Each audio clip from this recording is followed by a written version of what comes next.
Hi hi అండి. YCP నాయకులు కొంతమంది ఏదైతే మూగజీవాల పైన నిరసన తెలుపుతూ ఆ మూగజీవాల పైన ఆటోలు ఎక్కించి నిరసన తెలుపుతారు, అది ఎంతవరకు కరెక్ట్? అది కరెక్ట్ కాదండి. ఎందుకంటే ఆటోలు ఎక్కించి నిరసన తెలపడం కరెక్ట్ కాదు. ఎందుకంటే మూగజీవాలు ఎండాకాలం సమయంలో అనేకమైన ఇబ్బందులు ఉంటాయి. అసలు ఆహారం కొరత ఉండి, అదేవిధంగా నీటి కొరత ఉండి అనేకమైన ఇబ్బందులు గురయ్యే అవకాశం ఉంటుంది. కాబట్టి ఆ విధంగా నిరసన నిలపకుండా, ఎందుకంటే మాట్లాడి ప్రజా సమస్యలను మన మూగజీవాల కోసం అధికారుల దగ్గరకు తీసుకుపోయిన కూడా సమస్య అనేది పరిష్కారం అవుతుంది.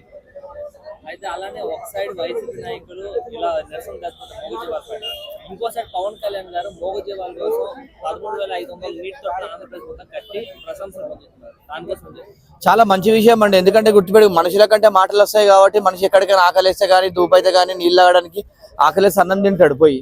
కానీ మూగజీవాలు తీసుకునే వాళ్ళు ఎవరు? ఇలా ఆ విధంగా మూగజీవాల కోసం మంచిగా చేసే గవర్నమెంట్ చాలా మంచిదండి. ఎందుకంటే ఈ భూమి పైన మానవునికి ఎంత హక్కు ఉందో మూగజీవాలకు కూడా అంతే హక్కు ఉంది, జీవించే హక్కు.